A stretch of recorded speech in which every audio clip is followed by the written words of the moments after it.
Hello बच्चों, तो कैसे हैं आप सब। आई होप आप सब अच्छे होंगे और मस्त होंगे। तो आइए बच्चों, आज की हमारी इस क्लास में स्टार्ट करते हैं सबसे इंपॉर्टेंट चैप्टर जिसका नाम है जर्नल एंट्री। ये जर्नल एंट्री क्या होती है सर? देखो, आप सब ने थोड़ा बहुत तो इसके बारे में पढ़ा ही होगा बेटा, और आपने जब इसके बारे में पढ़ा होगा तो एक चीज आपको जरूर लगा होगा कि यार ये चैप्टर बहुत इंपॉर्टेंट है, क्योंकि इसके जो कॉन्सेप्ट है वो हर चैप्टर से जुड़े हुए हैं। आई बात समझ में बेटा आप लोगों को? और आपको एक चीज और बता दूं मैं यहाँ पर बेटा, 12th क्लास के अंदर भी ये जनरल एंट्री आपका पीछा नहीं छोड़ने वाली है। इज दैट क्लियर बेटा? तो ये चैप्टर बहुत इंपॉर्टेंट हो जाता है और कई बार बच्चों को कंफ्यूजन भी रहता है। इस चैप्टर के अंदर बहुत सारे छोटे छोटे कॉन्सेप्ट्स हैं जो बच्चों के वीक रह जाते हैं 11th क्लास में। इसलिए आज की जो क्लास है हमारी बेटा, इसको बहुत ध्यान से देखना, समझने की कोशिश करना। कोई अगर हल्का सा भी डाउट रह जाता है तो नीचे स्क्रीन पर नंबर हमारे चल रहे हैं, वहां पर भी आप हमसे पूछ सकते हो।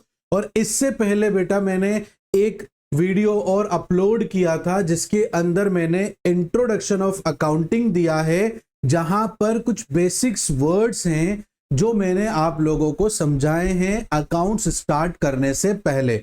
आज हमारा 11th क्लास में ये जनरल एंट्री पहला चैप्टर है बेटा। तो जो बच्चे आज की इस क्लास में नए हैं, पहले वो वाला लेक्चर देखकर आओ बेटा, फिर इस चैप्टर पर आप आना बेटा, ठीक है? क्योंकि उसमें कुछ छोटे छोटे वर्ड्स हैं, उनके मीनिंग मैंने समझाए हैं बेटा।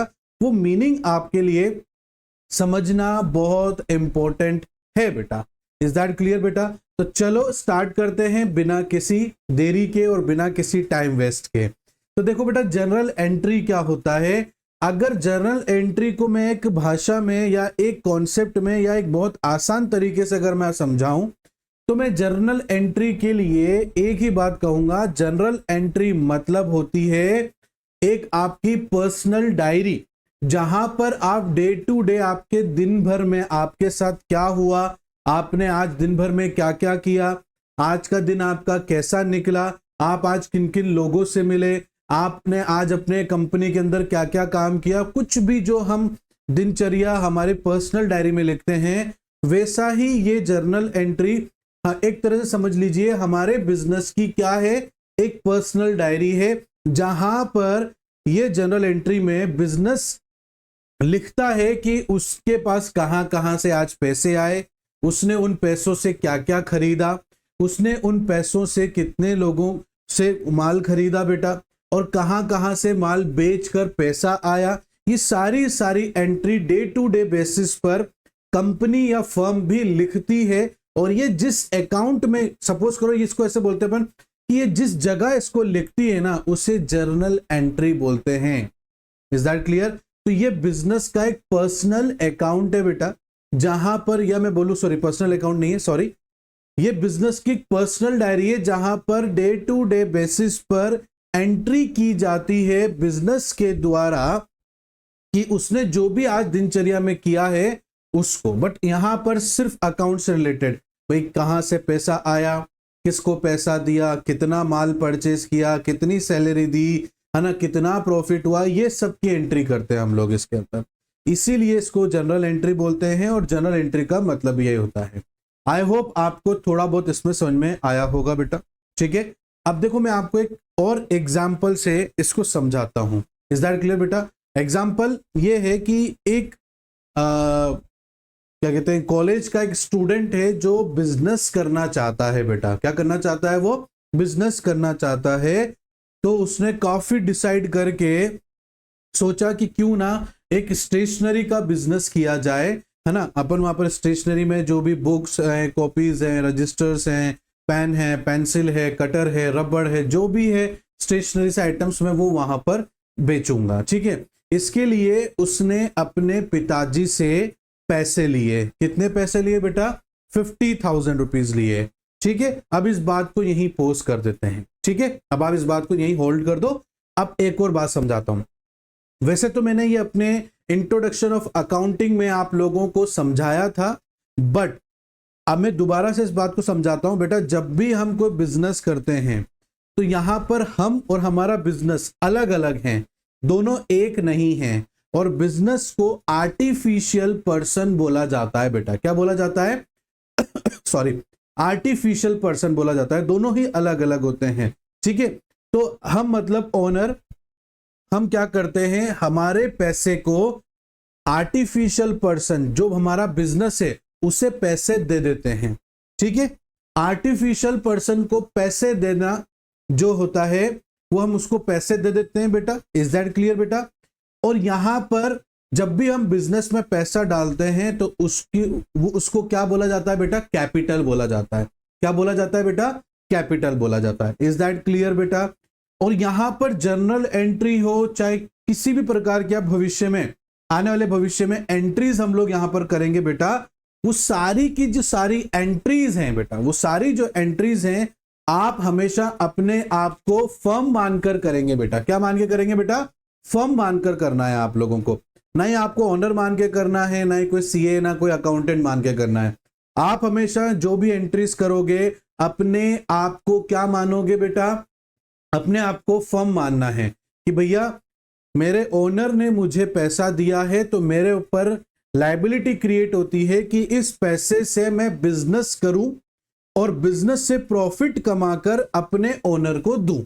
बस ये चीज ध्यान रख ली, दिमाग में रख लिया बेटा, तो सब कुछ क्लियर हो जाएगा। किसी प्रकार का कोई भी डाउट आप लोगों को नहीं रहेगा। तो जैसे अब यहां तक बात समझ में हो गई होगी बेटा आपको। तो दोबारा से हम हमारी बात को स्टार्ट करते हैं जो हमने होल्ड किया था कि भैया 50,000 रुपीज दिया।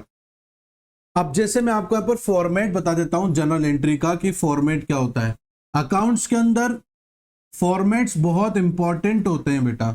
फॉर्मेट्स आपको अच्छे से आने चाहिए। इज दैट क्लियर बेटा? फॉर्मेट्स आपको अच्छे से आने चाहिए। ये हमारी जनरल एंट्री का फॉर्मेट है, ठीक है। यहां पर आपका डेट आएगा, ये डेट का कॉलम है। ये पर्टिकुलर है जहां पर आपने कहां कहां पैसे खर्च करें उसके बारे में लिखोगे बेटा। ये आपका लेजर फोलियो है। लेजर फोलियो क्या होता है मैं बताता हूं बेटा आपको। ये आपका डेबिट साइड का अमाउंट यहां पर लिखोगे, ये आपका क्रेडिट साइड का अमाउंट आप यहां पर लिखोगे। डेबिट क्रेडिट क्या होता है ये पूरा इंट्रोडक्शन ऑफ अकाउंटिंग के अंदर मैंने समझाया हुआ है। आपको अगर कंफ्यूजन हो रहा है बेटा तो वो वीडियो जरूर देखना पूरा का पूरा। इज दैट क्लियर बेटा? ये आपकी जनरल एंट्री का फॉर्मेट है। डेट पर्टिकुलर मैंने बताया। लेजर फोलियो मतलब क्या होता है बट बेटा जब हम बहुत सारे अकाउंट बनाते हैं एक ही फर्म के लिए, जो बहुत सारे अकाउंट बनते हैं, मैं आपको एक दो अकाउंट के नाम ले देता हूं। जैसे पी&एल अकाउंट हो गया, पी&एल एप्रोप्रिएशन हो गया, पार्टनर्स कैपिटल अकाउंट हो गया। ये सारे अकाउंट अगर एक ही फर्म के बनाते हैं तो इन सारे अकाउंट का नाम होता है लेजर। जैसे यहां पर आप बहुत सारे स्टूडेंट बैठे हो, अब आ गया ना स्टूडेंट वर्ड्स। अब यहां पर कोई क्या नाम से कोई मोहन भी है, कोई सोहन भी है, बहुत सारे अलग अलग प्रकार के लोग हैं, बट आप सबको अगर ग्रुप में मिलाकर अगर एक नाम देते हैं तो क्या बोलते हैं? स्टूडेंट्स। ऐसे ही पूरे अकाउंट के ग्रुप को नाम को क्या बोलेंगे? लेजर। लेजर होता है बेटा, है ना। फोलियो मतलब नंबर। भैया आपने एंट्री करी है कौन सी लेजर के फोलियो का नंबर है, वो नंबर डलता है। ये बहुत कम यूज होता है ना, बट मैं आपको समझा रहा हूं इस चीज के बारे में। डेबिट मतलब होता है बिजनेस के अंदर कोई भी चीज आना, ठीक है। और क्रेडिट का मतलब होता है बिजनेस से कोई भी चीज जाना। Is that clear? अब जैसे कि बेटा यहां पर आप देखो ध्यान से कि यहां पर बिजनेस के अंदर क्या आया बेटा? बिजनेस। अब देखो यहां पर जैसे अब वो मोहन जो था, जो कॉलेज स्टूडेंट था, वो बिजनेस स्टार्ट करना चाहता था। उसने अपने पिताजी से 50,000 रुपए लिए और बिजनेस स्टार्ट किया। मतलब बिजनेस को उसने क्या दिया? पैसा दिया, ठीक है ना। तो बिजनेस के पास अब डेट हो तो डेट डाल देना, नहीं तो मैं डायरेक्ट एंट्री कर रहा हूं। बिजनेस के पास क्या आया बेटा? कैश आया। तो यहां पर अपन ऐसे लिखेंगे कैश अकाउंट डेबिट, ठीक है। अब फर्म की लायबिलिटी क्रिएट हो गई क्योंकि बेटा जो चीज डेबिट होगी उसके नीचे किसी ना किसी चीज को मैं क्रेडिट भी करना पड़ेगा। इसलिए मेरी बात को ध्यान से सुनते रहना आप लोग, ठीक है। तो बिजनेस में पैसा आया, अब जो चीज आती है उसको हम डेबिट कर देते हैं, कर दिया। अब उसके बाद में बिजनेस की लायबिलिटी क्रिएट हो गई कि उस पैसे से उसको क्या करना है? बिजनेस करना है। तो जब भी हम बिजनेस को पैसा देते हैं वो हमारे लिए कैपिटल हो जाता है। तो यहां पर आप थोड़ा सा आगे जाकर टू कैपिटल अकाउंट लिखेंगे बेटा। ठीक है, उसने बिजनेस को 50,000 दिए, ये हमने यहाँ 50,000 एक डेबिट के कॉलम में लिख दिए, एक हम क्रेडिट के कॉलम में लिखेंगे।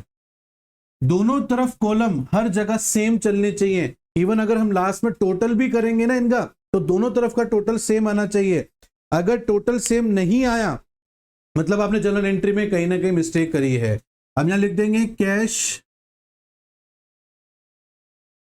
Brought by Mohan. ठीक है, ये लिख देंगे और उसके बाद में यहां से ऐसे लाइन खींचेंगे, सिर्फ यहां से लेकर यहां तक एक लाइन खींचेंगे। ये हमारी जर्नल एंट्री का एंट्री करने का फॉर्मेट है। इज दैट क्लियर बेटा? बात समझ रहे हो ना आप लोग यहाँ पर? चलो वेरी गुड, ये बहुत अच्छी बात है बेटा, यहां तक आपको बात समझ में आ गई। अब बिजनेस ने पैसा लिया है तो बिजनेस कुछ ना कुछ तो करेगा, बिजनेस करना है ना। हम स्टेशनरी का बिजनेस कर रहे हैं, इज दैट क्लियर? तो बिजनेस ने क्या करा, 10,000 रुपीज का माल परचेस किया, जिसको अपन स्टॉक बोलेंगे। ठीक है बेटा, स्टॉक वर्ड जो होता है उसके नीचे अंडरलाइन लगा लेना, कहीं पर नोट लगा के लिख लेना। स्टॉक वर्ड हमें एंट्रीज के दौरान में, ऐसी एंट्रीज के दौरान में स्टॉक वर्ड यूज नहीं करना है। उस स्टॉक का हम जो कर रहे हैं ना वो वर्ड यूज करेंगे। जैसे कि फिलहाल अभी हम यहां पर स्टॉक को परचेज कर रहे हैं, तो यहां पर स्टॉक की जगह में परचेज वर्ड यूज करना है। अगर हम स्टॉक को सेल कर रहे होते तो स्टॉक की जगह में सेल वर्ड यूज करना है, वो आप आगे धीरे धीरे समझ जाओगे। इज दैट क्लियर बेटा? अब बेटा हमने 10,000 का, मोहन के बिजनेस ने 10,000 का जो है स्टॉक परचेज किया, तो बिजनेस में क्या आया, स्टॉक आया। और जो चीज आती है उससे हमें क्या करना होता है बेटा, डेबिट करना होता है। बट स्टॉक को तो हम लिख नहीं सकते, तो स्टॉक को हम क्या कर रहे हैं, परचेज कर रहे हैं। तो यहां पर आप लिखोगे परचेज अकाउंट डेबिट। ठीक है, अब आपने परचेज किया है तो पैसे दिए होंगे सामने वाले को बेटा, तो बिजनेस से क्या चला गया, पैसा चला गया। और पैसा चला गया, जो चीज बिजनेस से जाती है उससे हम क्या कर देते हैं बेटा, क्रेडिट कर देते हैं। तो यहां पर टू कैश अकाउंट लिख देंगे। ठीक है, अब एक कॉलम में 10,000 यहां भी लिखेंगे डेबिट के में, और क्रेडिट के में भी लिख देंगे। ठीक है बेटा, अब यहां लिख देंगे goods purchased by cash. Cash के द्वारा हमने गुड्स परचेज कर लिया। Is that clear or not बेटा? मेरी बात समझ में आ रही है ना आप लोगों को? Is that clear? तो goods purchase for cash, sorry गलती से लिख दिया मैंने। Is that clear or not बेटा? तो आपने माल परचेज किया, उस माल की एंट्री कर दी। बेटा ये जो मैं ब्रैकेट में लिख रहा हूं ना लाइन, इसको नरेशन बोला जाता है। क्या बोला जाता है इसको? नरेशन बोला जाता है। नरेशन बहुत इंपॉर्टेंट होता है, इस बात का ध्यान रखना बेटा। Is that clear? चलो आगे देखो। अब माल परचेस कर लिया, अब माल को बेचना भी है, स्टॉक को बेचा, तो हमने स्टॉक को 15,000 रुपीज में सेल कर दिया। क्या कर दिया बेटा? सेल कर दिया कैश के अंदर। मतलब हमने पार्टी को बेचा और पार्टी ने हमें पैसा दे दिया बेटा। Is that clear? बात समझ में आ रही है? अब देखो बेटा, बिजनेस के अंदर क्या आ रहा है, कैश आ रहा है। जो चीज आती है उसे हम क्या कर देते हैं बेटा, डेबिट कर देते हैं। तो कैश अकाउंट डेबिट। ठीक है, कैश अकाउंट डेबिट बेटा। Is that clear? और अब आप समझ गए होंगे कि क्रेडिट क्या करना है। भाई स्टॉक तो नहीं लिख सकते, स्टॉक का हम क्या कर रहे हैं, सेल कर रहे हैं सर, तो सेल लिख दे, to sale account. Is that clear? कितने में बेचा बेटा? 15,000 रुपीज में, या 15,000 रुपीज लिख दिया। ठीक है, आ रही है बात समझ में कि नहीं आ रही है बेटा आप लोगों को यहां तक? अगर यहां तक आपको मेरी बात समझ में आ रही है तो बहुत अच्छी बात है बेटा जी। ठीक है, चलो लिख दिया हमने सेल्स। अब यहां नरेशन लिखेंगे goods sold for cash. Is that clear बेटा? बात समझ में आए बेटा आप लोगों को? तो इसे कहते हैं जर्नल एंट्री। आई होप आपको अच्छे से समझ में आ रहा होगा कि जर्नल एंट्री क्या होता है। इस तरीके से आपको एंट्री करनी है बेटा। आ रही है बात समझ में मेरी आप लोगों को? तो आप जब भी हम बिजनेस में पैसा लेकर आएंगे, बात ध्यान रखना है, बिजनेस में पैसा आया तो डेबिट करेंगे, बिजनेस से पैसा गया या कोई भी चीज जाती है तो उसे हम क्रेडिट करते हैं बेटा। तो इस तरीके से आपको यहां पर एंट्री करनी है। अब आपका होमवर्क है कि आप जो भी बुक इस्तेमाल करते हो पढ़ने के लिए अकाउंट्स में, जो भी बुक आप लेकर आए हो बेटा, उसमें पहला क्वेश्चन आपको करना है इसी कॉन्सेप्ट्स के साथ में। Is that clear? यहां पर आप इनका टोटल करेंगे बेटा जी, ठीक है, यहां पर आप इनका टोटल करेंगे क्योंकि हमारा पूरी एंट्रीज खत्म हो गई है, हमने ऐसा मान लिया है, तो हम यहां पर इसका टोटल करेंगे। दोनों साइड का टोटल क्या होना चाहिए? इक्वल होना चाहिए। तो 50, 60, 70 और 75,000 रुपीज, 50, 60, 70 और 75,000 रुपीज, ये आ गया बेटा हमारा। दोनों तरफ सेम आ रहा है ना बेटा? इसका मतलब ये कि हमने जो एंट्रीज है वो सही करी है, कहीं पर भी हमने गड़बड़ नहीं की है बेटा। ये मेरा थोड़ा सा बेसिक था आपको समझाने के लिए। किसके बारे में बेटा? जर्नल एंट्रीज के बारे में। अगले लेक्चर में कुछ और क्वेश्चंस मैं आपको लेकर आऊंगा, जो अपन एक क्वेश्चन करेंगे जिसमें जो भी थोड़ा सा अलग हटके होगा उसकी अपन एंट्रीज करना सीखेंगे, जिससे आपकी जर्नल एंट्री स्ट्रांग हो जाएगी।